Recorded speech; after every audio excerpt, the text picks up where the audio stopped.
welcome to the DSS Stories podcast. Today we have a special edition, and I am here with Marco van Hout, my co host, and our wonderful transformation owners. Welcome. Thank you. This is exciting. Yeah, usually here we have our trainees, our storytellers talking about diverse experiences, etc. But today you are representing the Transformation Leadership Program, and it's an honor to have you here.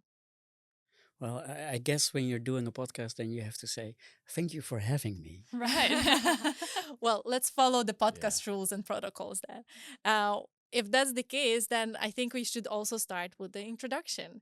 Maybe it's nice if you could share with our audience a little bit about yourself, what you do, what's your background, and then we'll roll into the rest of the podcast. All right. Shall I start? Okay. My name is Lisa Dijl. I live in Rotterdam. I am Dutch. I'm 30 years old. I currently work for the Ministry of Agriculture as a senior policy advisor. Um, and that means I advise on policy on climate, water, and nature sustainability in agriculture. Before that, I used to work for an NGO, also related to nature and agriculture. And I studied organic agriculture and anthropology. So I do come at all this sustainability stuff with a human angle, let's say. So, And a very logical kind of path. well, it Which, wasn't. oh, It was a hard pivot, but now here we are. Yeah. let's discuss it a little bit Yeah, further because sure. now I'm curious as well. And my name is Elco van der Wild. I'm a civic participation specialist. I do this not only in the Netherlands, but also worldwide. I've lived abroad for about 10 years.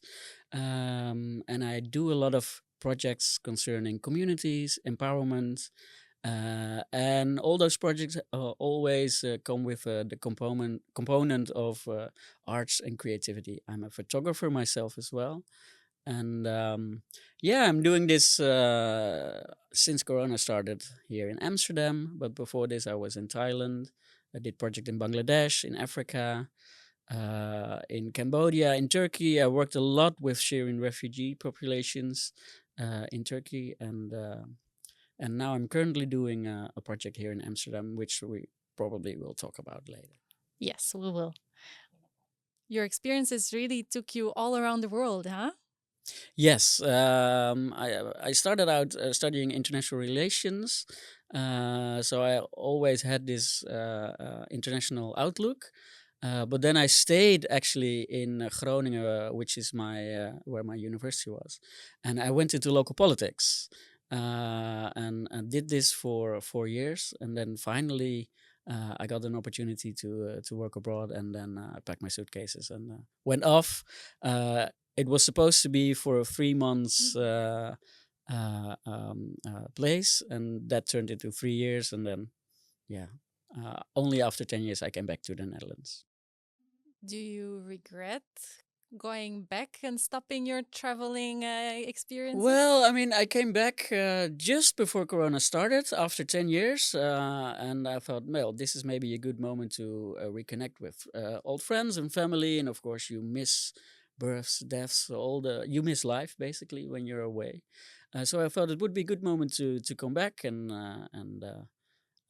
yeah, think over what my next steps would be, and then I was about to start thinking about where are we gonna go, what country do I like, what projects are out there. The world is your oyster, Yeah. and then Corona started, and then the world still our oyster, but it became a very small world. Yeah. So I really had to Digital oyster. kickstart my life back in the Netherlands, and now it's super fun, and I'm doing beautiful stuff like this. Yeah. And you mentioned that currently also within DSS, you work with the project connected to the community engagement. So maybe this would be a nice bridge to translate your experiences to DSS. You want me to share Yeah, a that little would bit be about the great. project? Yeah. Okay, so 2 years ago, I got a phone call from a good friend of mine, and he said, I'm doing a project, but I am going to start with a new assignment, so I don't have any time for this project anymore. Are you interested in this project? And it's a project about a place in Amsterdam Oost, and it is a really barren piece of square, and it has this um, very lonely, old, closed, rundown building on it. But that building has a very famous history.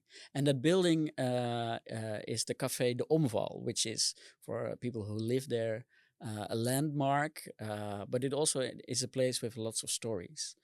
And he told me, well, a new place is coming, a new building is coming there, and the whole square will get a revamp. What I think would be a nice idea is if we were going to involve the communities who live around there with this whole revamping of the place.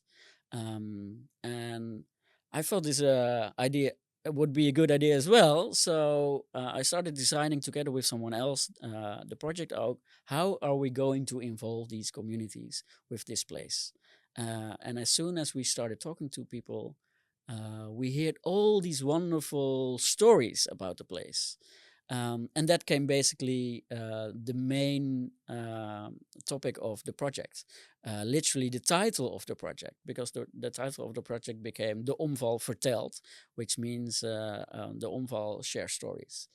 Um, and what we are trying to do is, out of those stories, we are trying to come up with some sort of identity of how the place was in yesteryears, but also try to come up with a new identity for what the place could be. And when we create this identity, we also want to then, through, and this is of course why we are here, through a process of design, start to design new activities for this place, and also what the place might look like. And that's what we did with the community members. And we are working with this international group of trainees. And we asked that group of trainees, can you come up with a method on how to engage with these community members in order to have them come up with ideas for the place? Because it's not up to us to generate those ideas, it's really up to those community members. And that's what we are doing with DSS and with the trainees. And I think we're doing this very successfully because the community members are reacting really positively to all the things that they designed. Oh, that's so cool. And that's very Yeah, nice. nice. So if you want to involve your experience in international experience on this, how would you say your view on involving communities has changed with your experience outside of the I Netherlands? think twofold. I think communities all over the world don't differ so much from each other. So my line of work is, I always say, I'm not providing solutions, I'm providing infrastructures. And those infrastructures are very well implemented by a refugee population in Bangladesh in a refugee camp or in Amsterdam Zuidoost. There's no difference between the tools that I use, and I know they will work wherever I am. And why do they work? It's because I am very culturally sensitive. So I always say the infrastructure that we're using is going to be built by the community members themselves. They have a say in what's going to happen, and they have a say in how you, for instance, use arts and culture, because it will be their arts and culture that we will be using for a project. So by being very grassroots and very culturally sensitive, I'm able to use these methods in all types of sorts of communities all over the world. And I think that's why the international trainees that we've used for this project were very quickly able to connect with these community members themselves and understand what their needs were, and also implement their own thinking of the communities where they were from into the project. And I think that worked really well. Nice. So you're already involving the international, distribution of our traineeship teams. Lisa, for you, was it also like that? Were you Well, already very experienced in international collaboration, and How was it for you? No, not in my professional life actually. It's a big change, yeah, from Yeah. one. Yes, so I studied in Wageningen University, which is a very international environment. But I went into Dutch agriculture as a working field, which is a very Dutch and a very white field. Um, so 4 years I worked at this NGO, and now 2 years at the government. And actually, the fact that DSS is such a multicultural environment was one of the big draws for me to come here and to spend 1 day a week working here, because I think it's necessary to have the skills to work with different cultures. I think it will help me in the rest of my professional life. Um, Can you give one example of something that you will take along with you? um, I think it's about not taking things so for granted, like the way that you like to work together. I think it's about um, asking if that's actually the way to work together, and I think that could always be implemented, because in the environment where I work, I think there's more of um, yeah, like a common understanding, but it's never a bad idea to make those invisible things visible and say like, okay, is this really how we want to work? So I think that's what I'll pick up. And yeah, it's also just been really fun. Like, I really think that working with people from different backgrounds, it was something that I missed coming from the experience that I did have in university. Because especially when you're working on complex issues, I think we need that kind of diversity. And honestly, that was something that I missed a little bit in my work. So it's for me a way to kind of fill that battery back up. I, I can imagine that also you mentioned that within your current work environment, it's very homogeneous in a way. And while it might feel very comfortable, there is a danger in that as well, right? Because it's it then becomes a field of unspoken assumptions, because you feel that you're on the same page, because you are usually on the same page, etc. But then those little discrepancies can come into play, that are invisible on the surface and just escalate later on. I feel that if you are more sensitive to different perspectives, then even in homogeneous environments, you kind of start picking up on different clues and asking proactively to just not fall into those pitfalls of miscommunication. Yeah, and we want to change such complex systems in the world right now that we need that multi perspective, right? That multi disciplinary, multicultural perspective. So yeah, I applaud that. Yeah. Because I know, even from my experience, when I go home back to my family, the people that I grew up with, etc., I used to just be like, okay, I know you so well. Like, you know me so well. There is no need to ask extra questions. But I feel that since I'm here and I interact with so many different people, suddenly I'm like, but is this really the case? Is that what you really mean? Like, you start questioning more also what people share with you. Well, if I may react to that, sorry. um, um, that's not only the multicultural aspect of DSS, but I also think that it's in the way that you work and the way that I was taught to work here, which is to my standard quite ritualistic. It Yeah. means like there are lots of rituals in place to discuss, are we all comfortable? What can we do to make the team work better? Have we reached our goals? And I think in my work environment, we don't really have those rituals, so they feel a little bit alien. But they really also work to help you um, yeah, make the work go better, basically. And So, it's basically what you just mentioned, right? That it needs to come to the surface. right. It needs to become visible, and that's what the rituals do. It's just kind of a structure. Yeah, yeah, exactly. Yeah, because otherwise, a lot of things remain unsaid, I think, or even not thought about because they are just there. Yeah, yeah, good point. Ilko, you wanted to mention something. Well, I wanted to say something else, but I think Lisa said something way more interesting. Oh. So I would like to react to that a little bit, if you allow Of me, of course. course. There is no Um, such thing as allowance.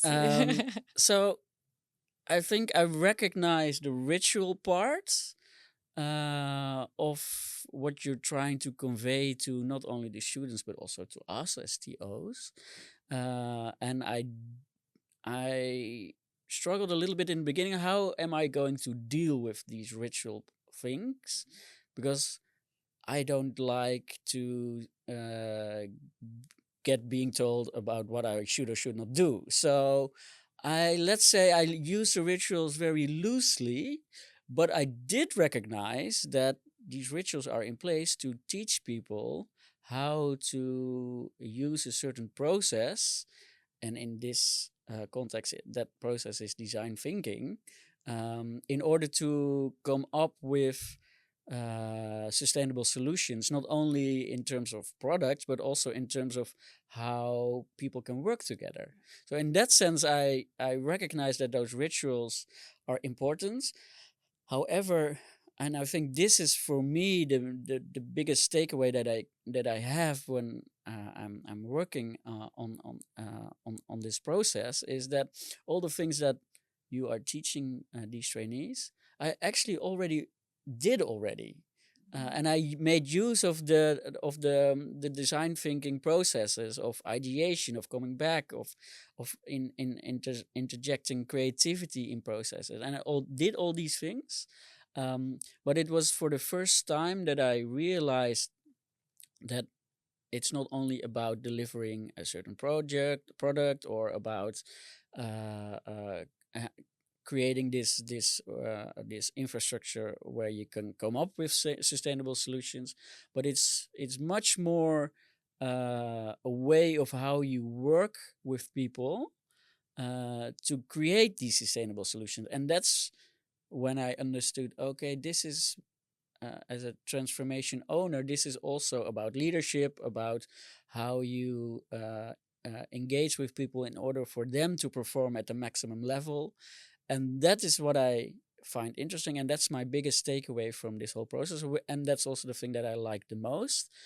Um, Next to that, it confirms that the way I've been practicing my own work, um, I guess I got a confirmation that I'm doing the right That's thing. wonderful to have, right? Yeah. Yeah, So, and yeah, that's also yeah. nice, and I see it working when I see the group of students or trainees that I'm working with grow, and they get better, and they start running harder, not only for themselves but for other people as well, and that's very nice. This is a wonderful point, if I may.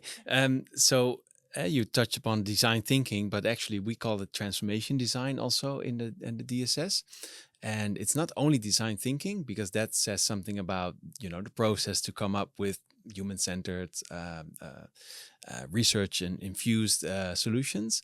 But indeed, the transformation part is very vital, and I think you both touched upon it, where transformation design is not only designing the transformation itself, but it's also human transformation, right? We need to transform ourselves in order to open up, indeed, to work in a different way, to lead in a different way, to come up with systemic solutions, right?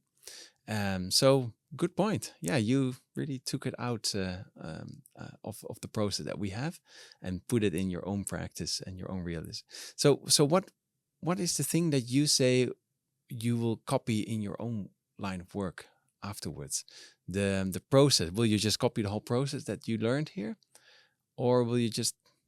I mean, you're a loose guy, so I think you will just Yeah, choose a few yeah, I'm a little bit nice to loosey have. goosey in that Yeah, sense, that yeah. I would not copy the whole process. But what I really do think is one of the major takeaways for me is that this whole method of ideation, of this cyclical method.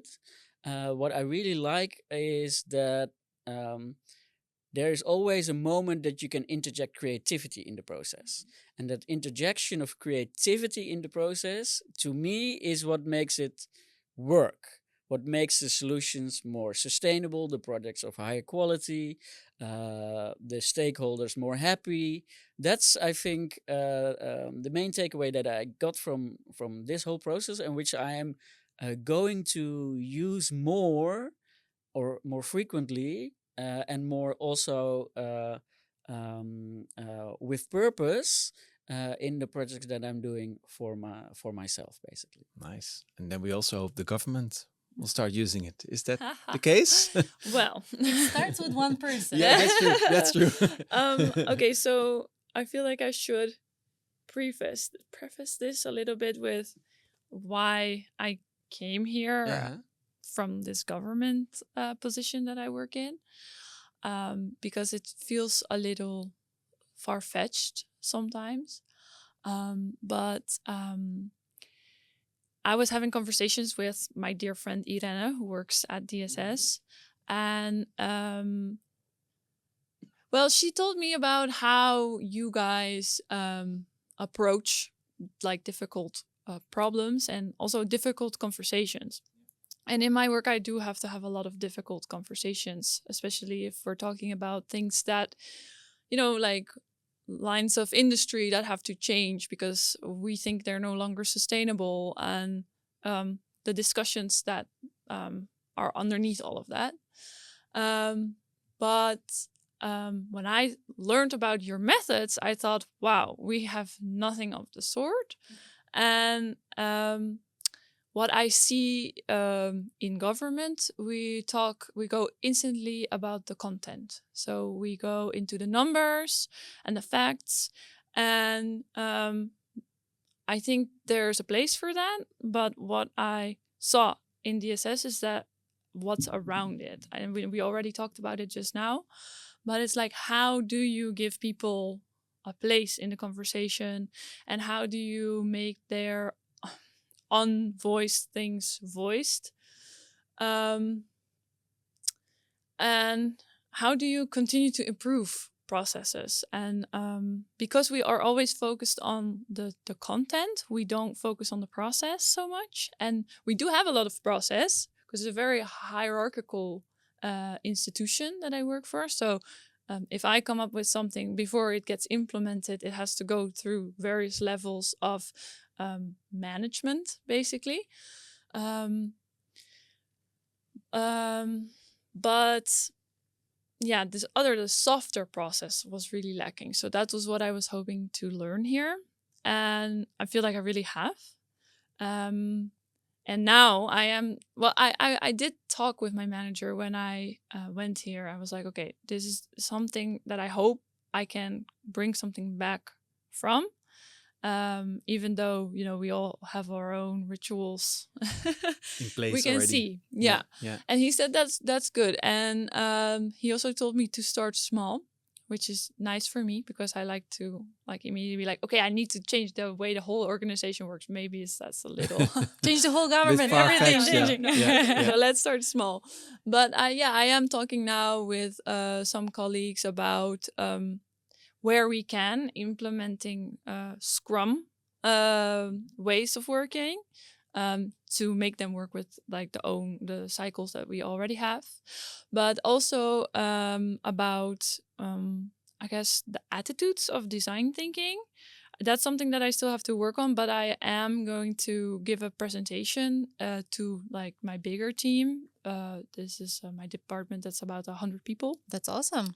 Whoever wants to join, they can come. And I think I will tell them about what I've learned here about, you were presented with a problem and you think you already know the solution, but actually it's a ball of yarn and you need to go look for the real, look for the real solution. It might be something different than what your I want to say opdrachtgever, I'm not sure how to say this. Assigner. Yeah, or- the one that gave you the yeah. assignment wanted.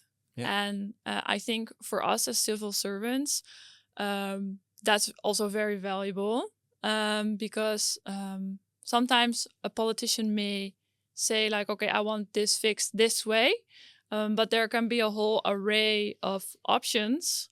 And I think it's a duty of the civil Yeah. servant to say, well, that's one option, but you then you miss this, or if you do this, you could avoid these risks. And that's where I think design thinking could really complement Yeah.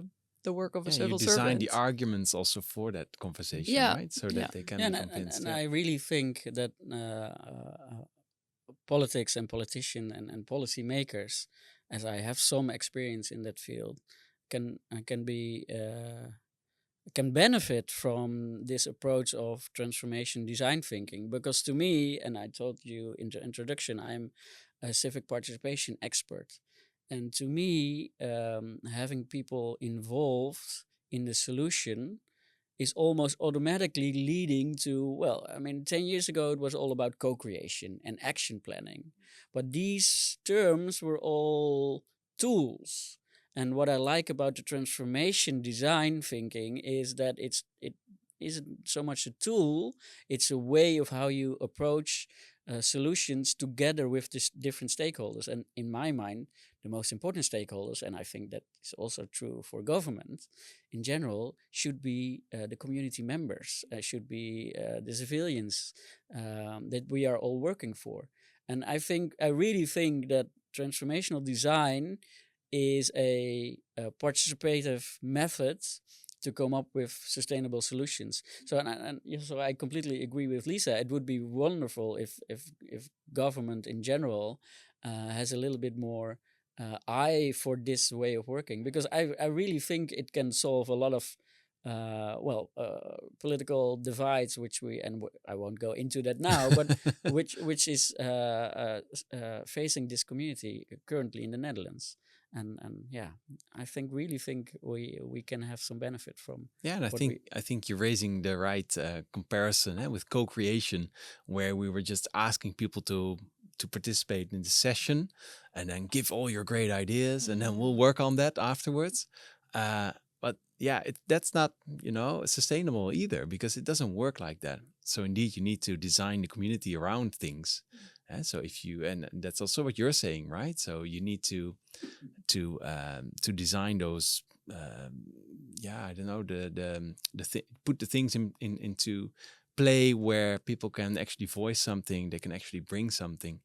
I gave in the other day, I gave the example of the West Side Cowboy in New York, where the train was introduced, and then there were a lot of casualties, and then there was a person on a horse warning people for the train at one point, and then around that, a community started to unravel, and then around the train and the urban landscape of New York, you saw new concepts coming about.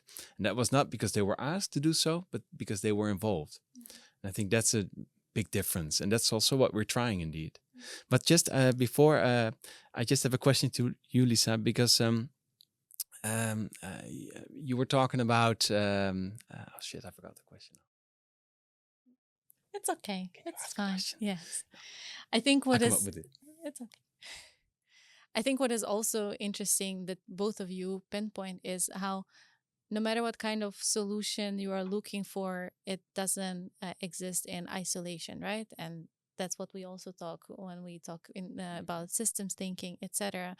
Um, there are plethora of solutions, and how can you ensure that a solution that you're providing can also kind of live further beyond just an singular implementation, because it's there are many different solutions out there that, or like, yeah, that were brought up to fix a problem, but they were short term because they just didn't stick. And that's because they were also taken maybe outside of the um, communal context, or that context of the society, part of the society that they were trying to address.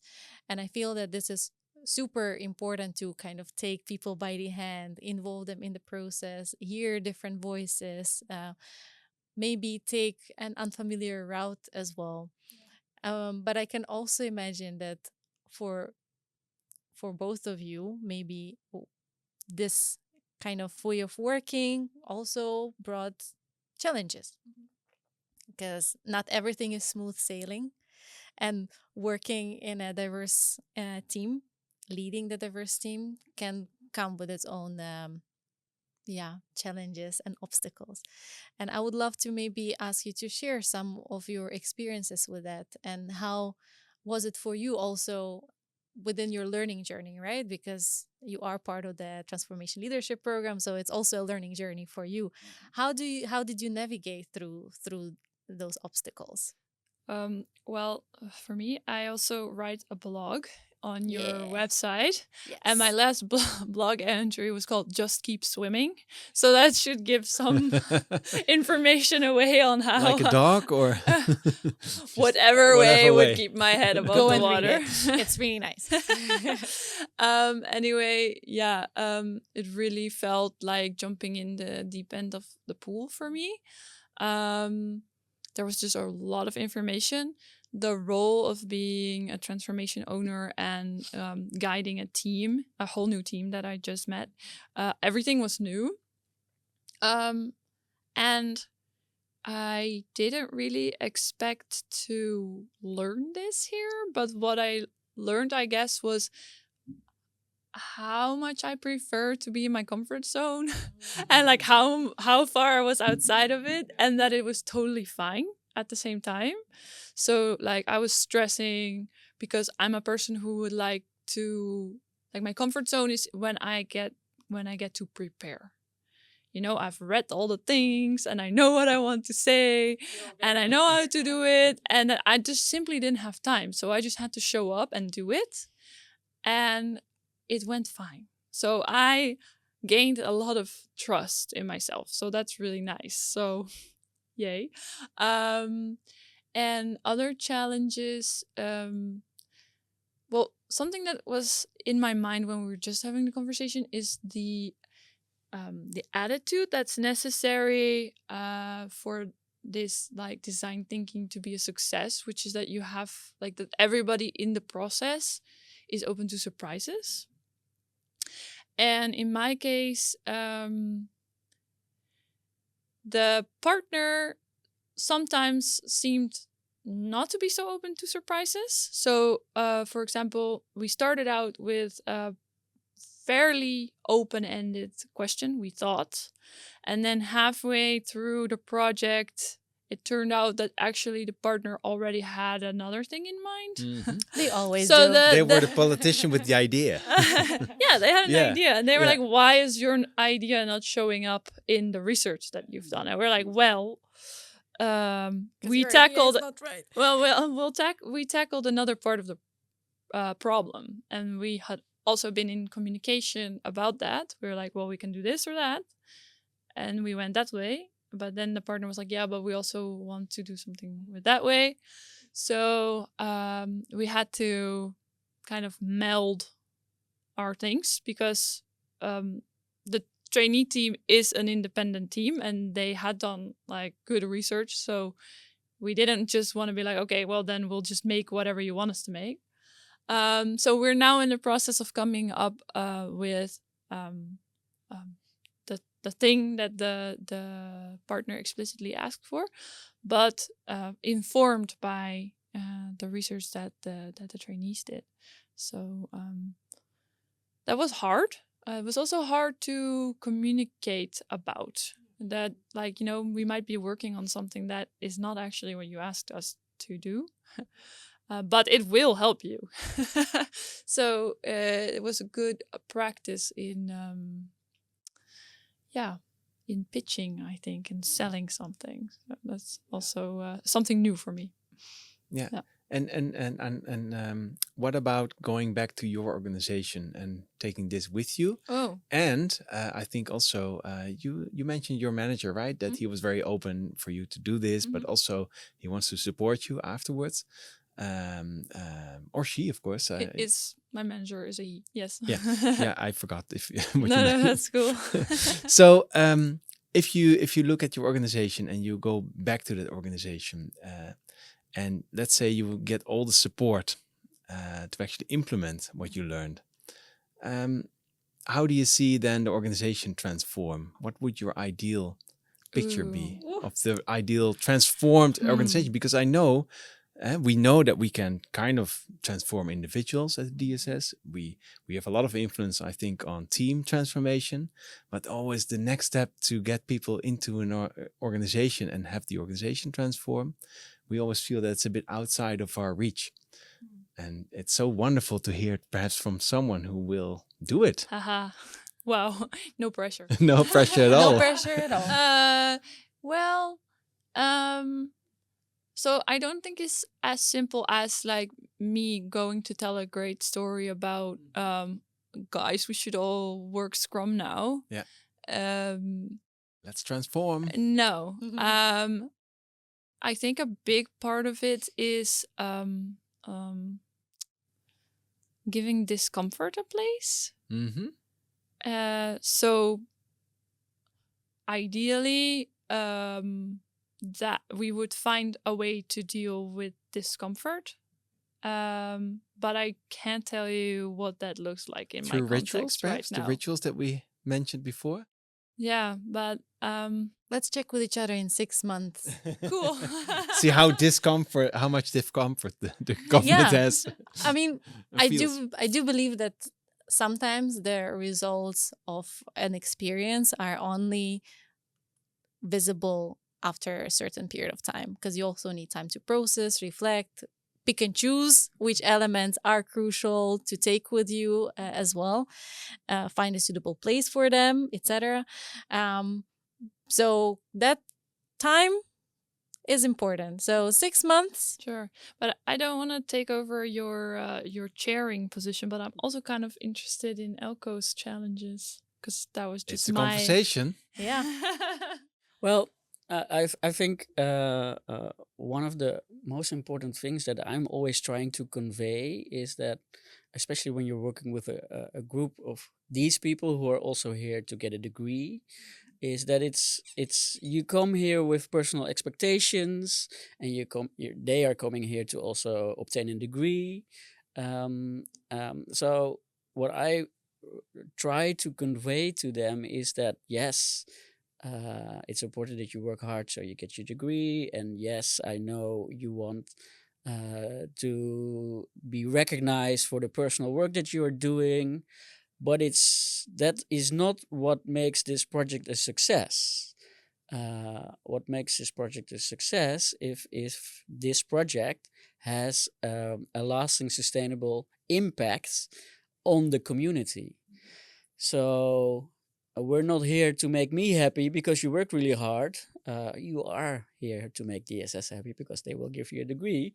But what we are really here for is those community members that you might not know personally. But if we are able to be accountable to them and be transparent to them about the work that you produced, and you show that by using your products and things that you designed, there will actually be a sustainable change. I think that's when you get the most satisfaction, and and that's what I try to convey. And I think the moment they started to realize this, they started working together better. Because then they understood, oh, it's not about my personal growth. Yes, of course, you grow personally, but by growing personally, you have more impact on the world. And the moment they started to realize this, the quality of the work was going up, the projects were getting better, the teamwork was more intense. And I feel that's when they understood it, basically. So yeah, that's how I try to overcome difficulties in working together, new people, different cultures. Those things always happen, and I always try to focus on, yeah, what's the real goal why we are here? And in terms of this project, the real goal is to change, to make a better place for a community. Maybe this is something that we should be highlighting more 100%. in Yeah, our I'm paying workshops attention here. to the trainees as well, because it is super relevant what you were saying, right? It's providing this emphasis on the importance of the output, but output not like, oh, you have to provide this finished, but you have to come up with an idea that is relevant for that community, that can be developed further and people can build upon, that should have this relevance in it and at the core. I always see the biggest challenge that we have is getting people out of the solution space. Yeah. So we always say, you're falling in love with the solution, but we should fall in love with the problem. It's basically a little bit this, right? You kind of educate people to have empathy for what they're working on, Yeah. and not so much think of, oh, I have to please that, because solutions are usually about pleasing something, or getting to an How objective, I right? always try to explain it is you have to find the intrinsic value of why you are here, and everything that's outside, that's nice, but that's also you're working for someone else's goal, and I want you to find your inner goal, and if you find this, then you can contribute to the solution in a much better way. And yeah, sometimes that's also a process, and sometimes that takes a while. Yeah, And, yeah, really. Yeah. And I think that this kind of leads me to my final question, because we also need to slowly wrap up. You mentioned, yeah, time flies. When you have good conversations, hours can pass. But you mentioned this intrinsic motivation and like look out for the future with that motivation in mind.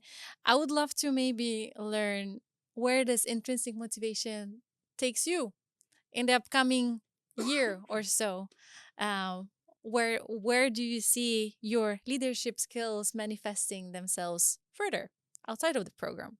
well, that's a good question, and it's always when you say that's a good question, I'm You're trying to buying time. I'm trying to buy I'm just myself some looking at time. you. um, You can also give a yeah, compliment that you have more time. well, like I told you before in this conversation, is to me the biggest realization is that transformational design thinking is more than just creating beautiful solutions, but it's much more an approach to tackle societal problems, and that's in my ballpark because that's what I'm doing. So what I realize is that the type of work that I'm doing has a lot to do with leadership, with sustainability, with shared solutions that are carried by stakeholders, and most of the time stakeholders are just ordinary people. Let's not forget this. Um, so for me, it means that by joining this program as a TO, I actually learned a lot myself, and I now have a way to create more impact than I'm already doing. And I think that's something that I'm going to apply in the projects that I'm working on in the future. Um, so yeah, I think that's for me. That's the biggest thing that I've learned from this program, from my trainees, from you at DSS, is I now have even more tools and a way of thinking to generate more impact. And it's nice to get reassurance that your work actually matters. And we had a major event on the 5th of May where we interacted with the tools that the trainees developed and the community members. And that was a beautiful moment because I saw the community reacting super positively on the games and the tools that that the trainee developed. And it was also beautiful for them because that was the first moment they saw, oh, my work is actually having an impact. Yeah, exactly. Instead of I'm being heard. yeah, and not and only paper. they saw community members engaging with each other, with the trainees, thinking about the future of that particular place. And for them, it became really tangible. It became, okay, so this is why I'm doing this project. And yes, you'll get a degree as well. Ah, super Nice. cool. Not unimportant. So I had some time. Thank you. Yeah. Elco. For me, it's maybe a little less clear because I like my current profession isn't necessarily, yeah, in the line with design. What I have definitely learned is that I continue to be super interested in creative industries and like their methods and like how can we use them in different areas. What I was also thinking recently is that I feel like if I could do the transition leadership program again, I would be even better. Ah. As a Come join TO. Is us this an again. application? So I'm like, because I feel like honestly it was so short. We have 1 month left to go, and we like when I started, I was like, oh, this is a commitment. I'm gonna do this for the next 6 months. But now I'm almost done, and I'm like, it went so fast that as I'm going, I barely have time to see the growth that I made. And I think, maybe I want to do it again just so that I can be like, okay, this time I will do certain things differently because I already know from last time. But maybe I can also implement that in my own profession. That would be even better. If you get the space for that. Yeah. Yeah. Yeah. So, And we're always open to just be there to just help out or answer any questions or anything. So that's once you're part, once you're part of the community, you're part of the community. Done. No way out. thank you. It sounds like a threat. It's not a threat. Can I ask one more question? No, you're running Just out one of small time. question. Okay. Is the transformation leadership program for anybody? Everybody? What would you Definitely say? not. No? No. For whom is it not? Well, I said something about like not liking to be outside of my comfort zone, but I think that's a lie. I think I like Yeah. to be challenged. And then complain about being challenged. But like I do think you need to be open to a whole bunch of new information and feeling like you're failing sometimes. But that's exactly the reason why That's I when think you're learning. why I think this should be for everyone. Yeah, Because but I think I'm maybe I'm a bit too optimistic, but I think everyone has the possibility and ultimately the will to go into this process of transformation. Because if I'm not thinking this, I would have to stop my work because that's literally what I do. So I think everyone is able to have the positions that we had. But I do agree, for some people, it will be a very transformational process for themselves to do this. And probably there definitely should be willingness. It's not something that you just step into. You have Whatever. to have an open mind and then just let it all happen. And put in the For work. sure. Yeah. Yeah. Thank you so much. Yeah, it was wonderful. I really enjoyed this conversation, and thanks also for your insights. Now pushing towards the showcase.